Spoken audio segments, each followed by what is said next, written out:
For starters, there are four kinds of financial statements: the balance sheet, the income statement, the statement of retained earnings, and the statement of cash flows. Let's take a look at each of the financial statements in detail. First up is the balance sheet. The balance sheet provides a snapshot of a firm's position at a specific point in time. It shows what assets the company owns and who has a claim on those assets as of a given date. The balance sheet equation is illustrated as assets equal liabilities plus net worth. The left side shows what the company owns, while the right side shows the company's debt and the stockholders' equity. This is what a typical balance sheet looks like. It consists of total assets on one side and total liabilities and equity on the other. Both must always equal one another. Under total assets, we have current assets and long-term or fixed assets. Current assets, also called gross worth capital, are assets that turn over or are used and replaced within a year. Cash, accounts receivables, inventories, and other current assets, such as prepaid expenses, fall under this category. Long-term assets include net property, plant, and equipment assets, and other long-term assets, such as land, long-term investments, and intangible assets like patents, copyrights, trademarks, and goodwill. Under total liabilities, we also have current and long-term liabilities. Current liabilities, or short-term debt, refer to borrowed money that must be repaid within 12 months. Accounts payable, or trade credit, accrued expenses, short-term notes payable, and other current liabilities fall under this category. Long-term liabilities refer to borrowed money from banks or other financial institutions that must be repaid longer than 12 months. Long-term loans, corporate bonds, and mortgages are included under this. Shareholders' equity includes the par value of common stocks, paid-in capital, and retained earnings. This sums up what is found on a balance sheet. Next up is the income statement. The income statement is a report that summarizes a firm's revenues, expenses, and profits during a reporting period. Note that a reporting period generally spans over either a quarter or a year. The income statement also shows a firm's sales and costs during some past period. This thus shows their profits as well. It primarily includes net sales, total operating costs, operating income, also known as earnings before interest and taxes, or EBIT, earnings before taxes, or EBT, and net income, as well as earnings and dividends per share. This is an example of a typical income statement. To compute for net income, we first start with sales or revenue, be they paid in cash, through credit, on installment, or deferred. From this, we subtract the cost of goods sold to get gross profits. From gross profits, we subtract operating expenses, which include marketing and selling expenses, and general and administrative expenses, to arrive at the earnings before interest, taxes, depreciation, and amortization, or EBITDA. From the EBITDA, we subtract depreciation and amortization expenses to arrive at the operating income, or the EBIT. From the EBIT, we then subtract financing costs such as interest expenses and preferred dividends to get the taxable income, or the EBT. Finally, we subtract the income tax from the taxable income to arrive at net income. The third financial statement is a statement of retained earnings. Retained earnings are the portion of net earnings not paid out as dividends. As a formula, retained earnings equals beginning retained earnings plus net income minus dividends.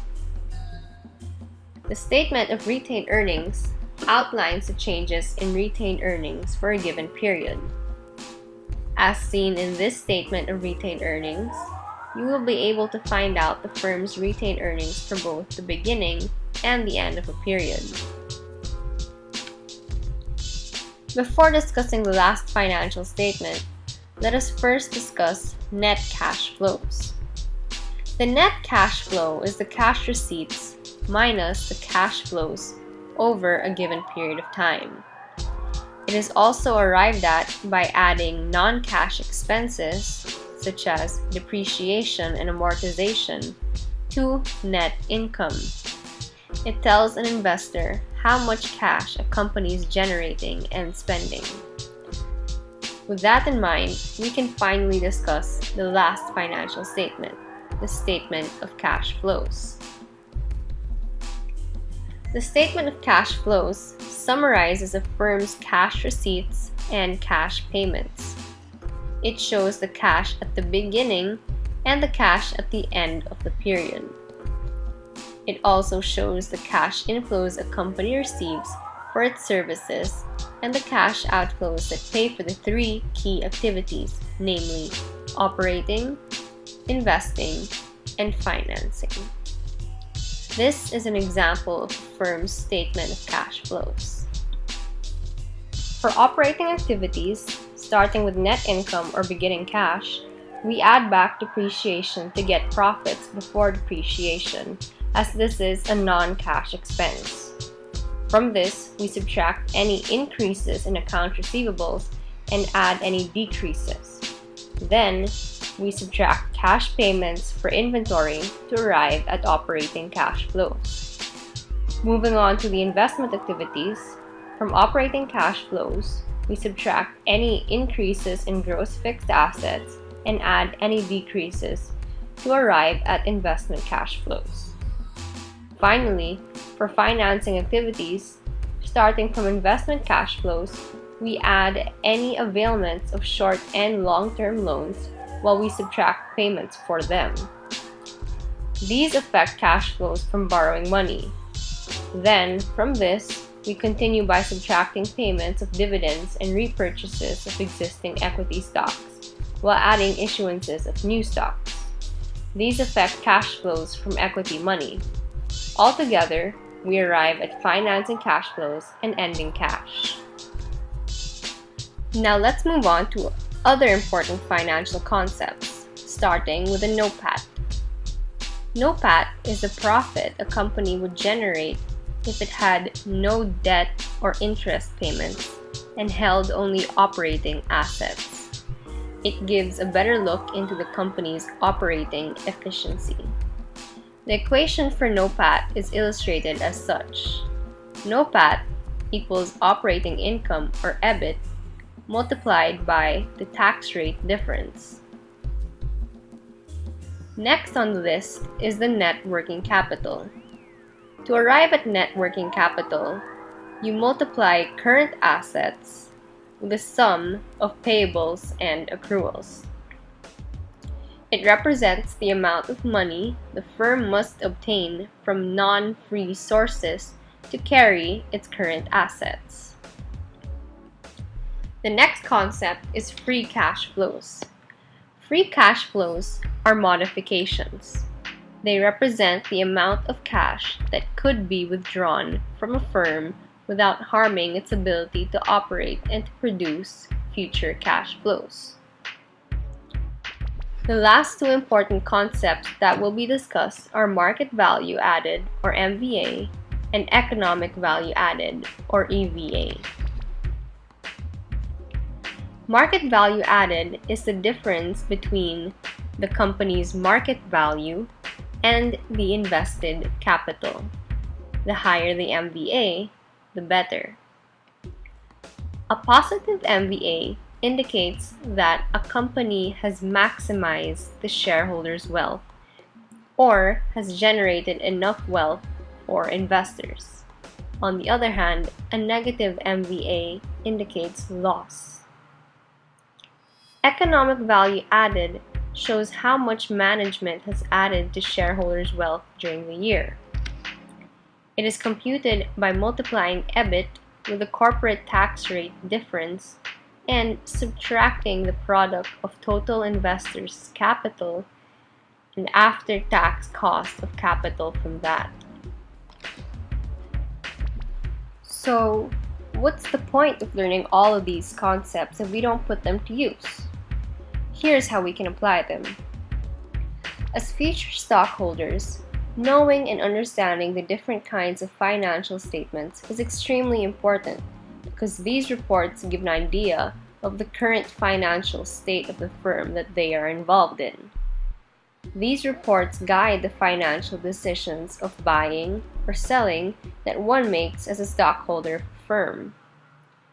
Fraud is also likely to happen if one does not have a proper understanding of the different kinds of financial statements. Errors in drawing up these reports are not taken lightly by stockholders and can put the company in jeopardy. Financial statements also help managers and business people pinpoint their business's strengths and weaknesses. With the help of these reports, managers and business people can make informed decisions and correct their mistakes. Financial statements are also helpful in budgeting and forecasting. Labor unions use financial statements to see how much they can demand in terms of salary increase from the company. MVA and EVA are useful for stockholders and investors because they show gains or losses in the company they have stocks or investments in. One of the biggest issues in the financial world are accounting scandals or inaccurate financial statements. One of the most famous, or should we say, infamous occurrences is the Enron Corporation case in 2001. Enron Corporation is an American energy company based in Houston, Texas. By the end of 2001, the Securities and Exchange Commission, or SEC, picked up irregularities in the company's financial statements and found that they were guilty of boosting profits and hiding debts amounting to well over $1 billion. Later on, the company filed for bankruptcy.